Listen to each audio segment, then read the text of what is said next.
మాట్లాడండి. నా పేరు ఓ శంకర్ అండి. నేను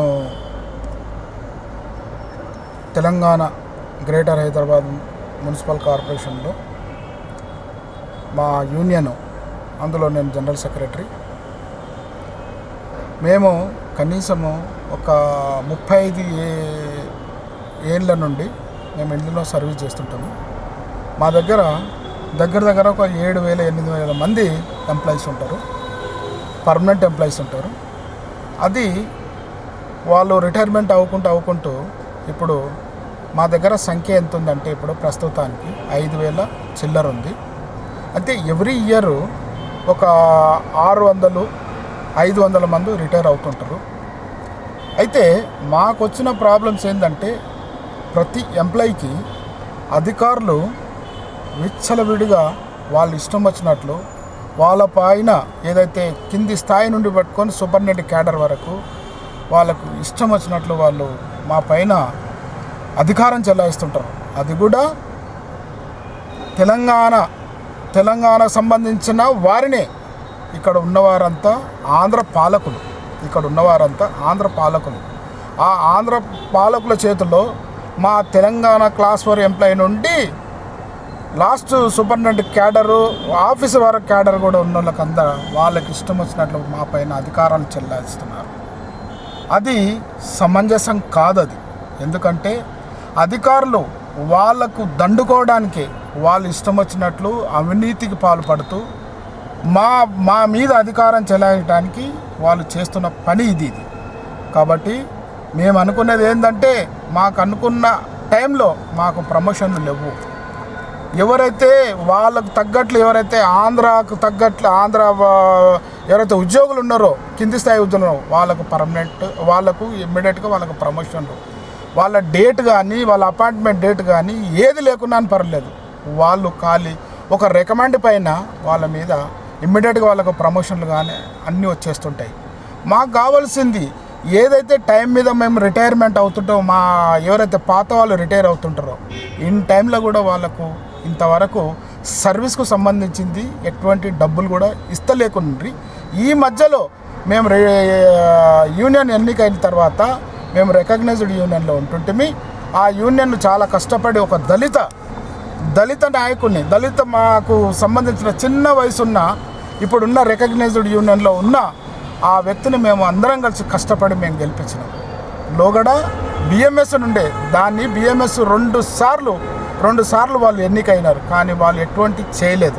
ఇంకా దానికంటే ముందు కూడా కొన్ని యూనియన్లు గెలిచినాయి, వాళ్ళు కూడా ఏం చేయలేదు.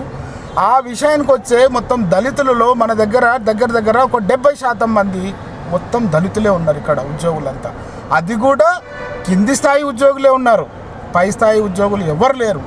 కాబట్టి మేము ఒక నిర్ణయానికి వచ్చి ఆ యూనియన్కు మేము స్థాపించుకొని ఆ యూనియన్లో మా దళిత నేత అయిన అతన్ని మేము నిలబెట్టుకున్న తర్వాత అతనికి నిలబెట్టిన తర్వాత 15 నెలలు అవుతుంది.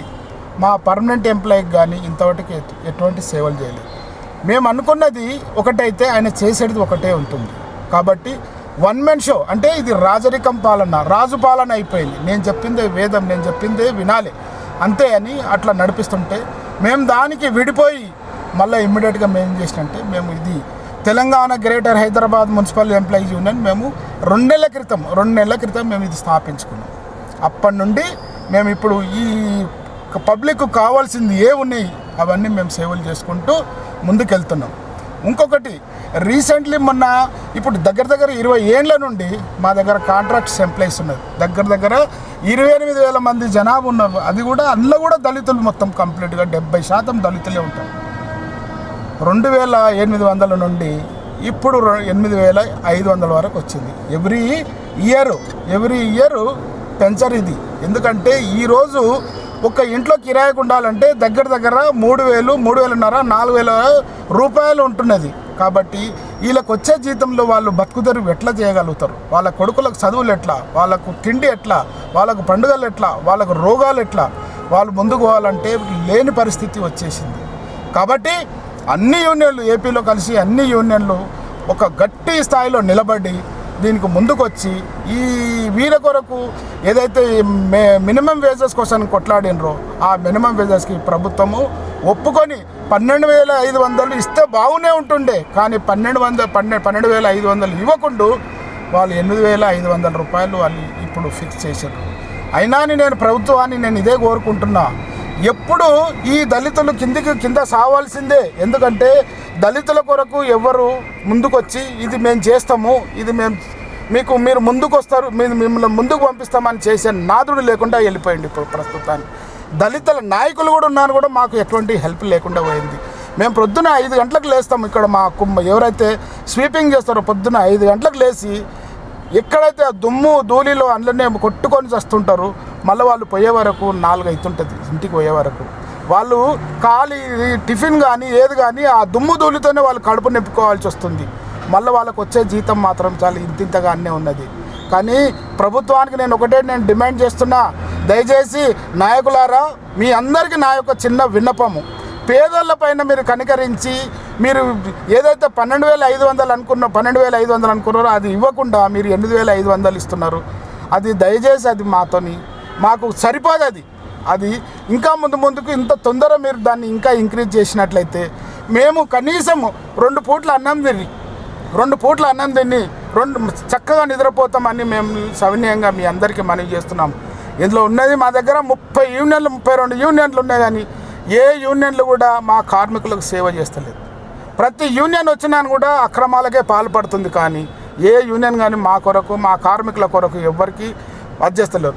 అధికారులతోని కుమ్మికయ్యి కార్మికులకు ఎటువంటి సేవ చేయకుండా వాళ్ళని నానా విధాలుగా హింసిస్తున్నారు. కాబట్టి దయచేసి నేను మీతో కోరడం ఏమనగా మీ మీడియా ద్వారా ప్రతి ఒక్కటి మేము చెప్పే విషయాన్ని మీడియా దృష్టికి మీ ప్రభుత్వ దృష్టికి తీసుకెళ్ళి మాకు సరియైన న్యాయం చేయాలని నేను మరీ కోరుకుంటూ సెలవు తీసుకుంటాను. ఇప్పుడు ఎస్సీస్లో ఏ ఎస్సీస్ ఉన్నారు భయ్యా? ఇంత ఎక్కువ శాతము మాదిగా ఉన్నారండి. మాలాస్ ఉన్నారా, మాదిగస్ ఉన్నారా? ఇద్దరు ఉన్నారండి. మాలాస్ ఉన్నారు, మాదిగ ఉన్నారు, వడ్డెరస్ ఉన్నారు. ఇంకా ఇప్పుడు మన దగ్గర ఎస్సీల దాంట్లో 32 కులాలు ఉన్నాయి. అందులో చాలా మటుకు మాదిగానే ఎక్కువ ఉన్నారండి. మాదిగా ఇక్కడ హైదరాబాద్ లో మేతర్ ఉన్నారని చెప్పారా? ఉన్నారండి, వాళ్ళు కూడా ఉన్నారండి. ఇప్పుడు స్కావెంజింగ్ పని చేసే వాళ్ళు ఎవరు? స్కావెంజింగ్ మేతర్సేనండి ఇక్కడ హైదరాబాద్ లో. అయితే ఇప్పుడు స్కావెంజింగ్ మా దగ్గరికి ఇప్పుడు స్కావెంజింగ్ ఫస్ట్ ఉంటుండేనండి. ఇది స్కావెంజింగ్ ఇప్పుడు తీసేసి వాళ్ళకు స్వీపింగ్ లో పెట్టేసి స్వీపింగ్ శానిటరీ వర్క్ సులభ వచ్చేసింది కదా, ఆ సులభ దిక్కించి వాళ్ళని తీసేసి అక్కడ పెట్టేసారండి. ఇప్పుడు మేతరే స్కావెంజింగ్, డ్రైనేజ్ ఇదన్నీ చేసేది ఎక్కువ.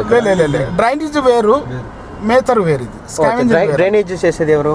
డ్రైనేజ్ చేసేది మా కామాటిలే చేస్తారు. అంటే ఇందులో 2 విధాలు ఉంటాయండి. ఒకటేమో కచ్చిమోరి అని ఉంటుంది, అంటే రెయిన్ వాటర్స్ పోతుంది కదా, దాని కొరకు మా మున్సిపల్కు జిహెచ్ఎంసీకి సంబంధించింది. ఇంకొకటి ఉంటుందండి, అది వాటర్ వర్క్ సంబంధించింది. అది మురుగునీటి కోసానికి ఉంటుంది.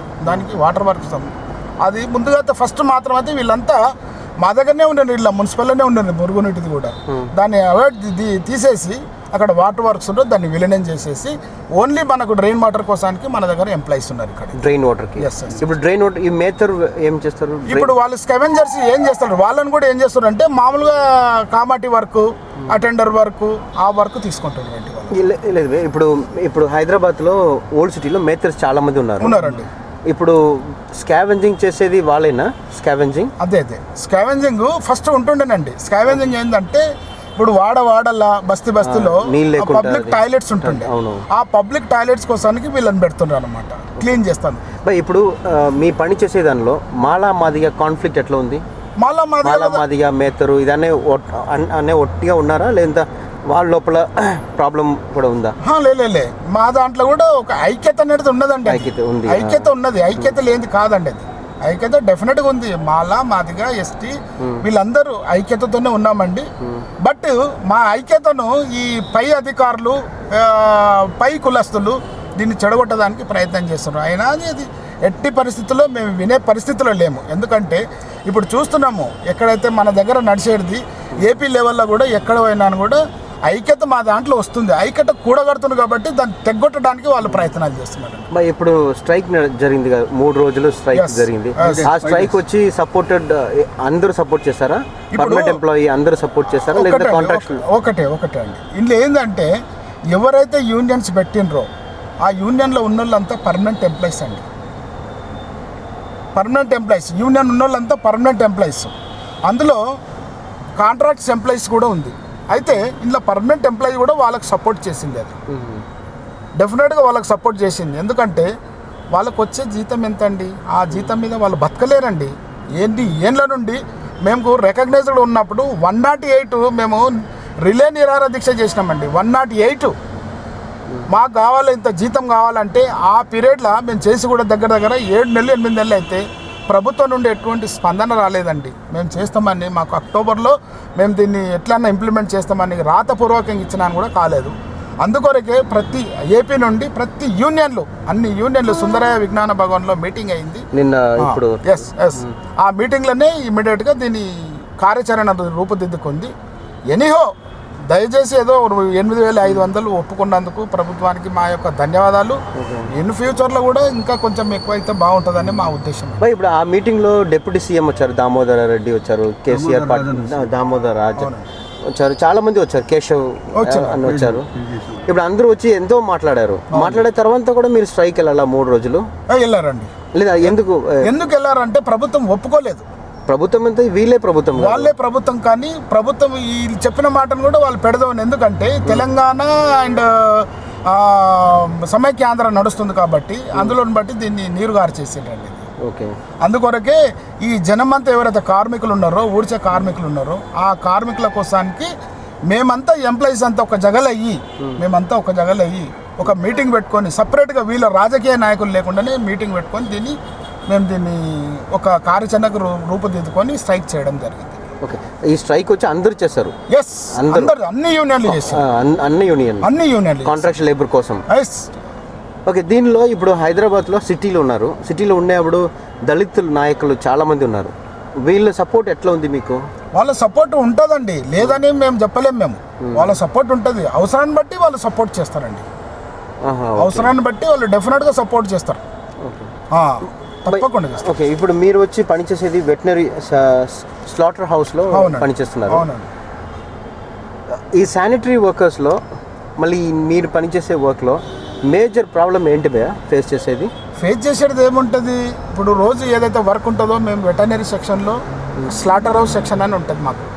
అంటే రోజు మేకలను ఎద్దులను వధించేది వధశాల. ఇది ఆ వధశాల ఇక్కడ మన దగ్గర ఒక 5 ఉండిండే. ఇక్కడ slaughter house Jiyaguda, Ramanaspura, Amberpet, Goulipura and Boiguda, ఇవి 5 వధశాలలు ఉన్నాయన్నమాట. ఇంట్లో గొడ్డు మాంసం ఉన్నాయి, మేక మాంసం ఉన్నాయి.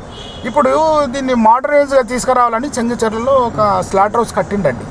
అక్కడ కట్టిర్రు, కానీ ఇక్కడ ఎవరికైతే ఇది బుచ్చర్స్ ఉంటారో, ఎవరైతే ఈ మేకలు వధించే వాళ్ళు ఉంటారో వాళ్ళ కోసానికి ఫెసిలిటీస్ లేకుండే.